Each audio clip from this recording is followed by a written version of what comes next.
Hello friends, good morning. Anand Sharma again. We were talking about foreign words used commonly. I've already discussed one, this is two. जब courts में हम जाते हैं तो वहाँ litigation होता है. क्या होता है? लिटिगेशन, मुकदमेबाजी. जो मुकदमेबाजी करता है उसको मैं पढ़ता है उसको लिटिगेंट कहते हैं. उसको लिटिगेंट कहते हैं. जब मुकदमेबाजी होती है और जो रेस्पोंडेंट है वो कोर्ट जाता है लेकिन उसके बाद कोर्ट अटेंड नहीं करता, हियरिंग्स अटेंड नहीं करता, तो कोर्ट के पास ये पावर है कि वो एक्स पार्टी फैसला दे दे. क्या फैसला दे दे? एक्स पार्टी मतलब एक तरफा, उसको बिना सुने हुए. That is called x party. में ई भी लग जाता है, वाई भी लग जाता है. जजमेंट की दो स्पेलिंग होती है, JUDGEMENT. कहीं में आप ई नहीं लगाएंगे तब भी ठीक है. That is also correct, judgement. Now we come to EG. EG आप पढ़ते हैं, it is exempli gratia. EG का मतलब होता है फॉर एग्जाम्पल. ये भी एक फिलर है. जब मैं कोई बात भूल जाऊंगा, कहूंगा for example you know, yes. So I will get reminded, recollected and then I will speak of it. Right. IE means आइट एस्ट और इड एस्ट. दैट इज इसका मतलब होता है दैट इज. बहुत यूज करते हैं आप, शुरू से यूज कर रहे हैं, जब से 8, 7, 6 से यूज कर रहे हैं आप. नेक्स्ट इज वाइवा वोस. इसको अमेरिका में सी बोलते हैं, वो सी, और इंग्लैंड में इसको ची बोलते हैं, वो ची.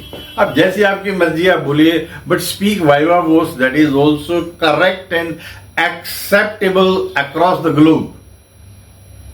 सो डोंट हेजिटेट. वैसे जो करेक्ट है वो मैंने आपको बता दिया है. अमेरिका में इसको बोलते हैं वाइवा वोसी, और उसमें इंग्लैंड में बोलते हैं इसको ची, वो ची. But we speak viva voce. We speak viva voce का मतलब होता है जो ओरल टेस्ट होता है.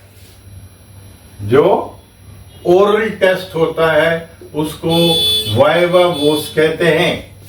Now we come to vice versa. Vice versa means you help me, I'll help you.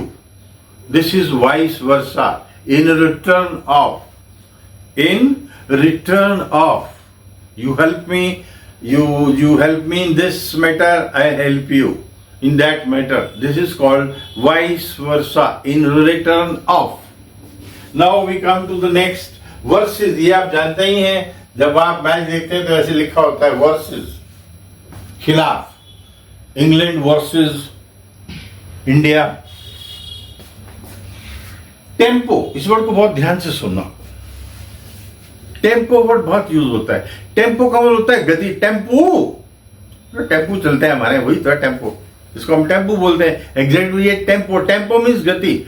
आपको अपनी अंग्रेजी सीखने की टेम्पो को बनाए रखना है. You have to maintain the tempo of learning English.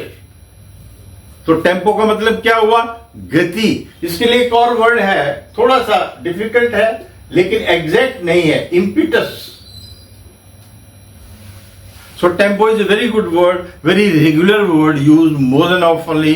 So use the word tempo. इसको भी आप यूज कर सकते हैं. Impetus. Now the word is sine die. इसको sine die भी बोलते हैं, sine die भी बोलते हैं. इसका मतलब होता है for indefinite period. कोर्ट भंग हो गया, कोर्ट स्थगित हो गया, adjourn. पार्लियामेंट स्थगित हो गई, adjourn. कब के लिए? For sine die. अनिश्चित काल के लिए. कोई तारीख नहीं बताई, इस तारीख को दोबारा शुरू होंगे. That is sine die. For an indefinite period, that is sine die. Now we come to the word status quo. Status quo का मतलब होता है जो स्थिति है वही बनी रहे. आपका अपने पड़ोसी से झगड़ा हो जाता है, 4 ईंटें वो आपकी जगह में लगा देता है. आप कहते हैं ये मेरी जगह, वो कहता है ये मेरी जगह है. तो जब कोर्ट में आप जाएंगे तो कोर्ट क्या ऑर्डर इश्यू करेगा? Status quo, as it is, जैसे आप हैं वैसे रहिए, let the judgement come, let the judgement come, क्योंकि जजमेंट के लिए पटवारी, तहसीलदार, कानून को सारे मेजरमेंट करेंगे, उसके बाद फाइनल डिसीजन देगा जज कि किसकी जमीन है ये। So that is called status quo. Status को, जैसे आपने देखा होगा जापान ने दूसरे विश्व युद्ध के बाद पूरी दुनिया में स्टेटस को मेंटेन बनाए रखा, ना वो किसी के साथ अलाइंड हुआ जैसे हम अलाइंड हुए। नॉन अलाइंड कंट्री में हम ही तो थे, नॉन अलाइंड कंट्री, हालांकि अलाइंड नहीं थे, we were very close to Russia, matter of fact is this. But aligned का मतलब मिला होना, जैसे कई बार हम व्हीकल का अलाइनमेंट कराते हैं, टायर्स का अलाइनमेंट खराब हो जाता है, बबलिंग करने लगती है गाड़ी, तो इसकी अलाइनमेंट करा लो।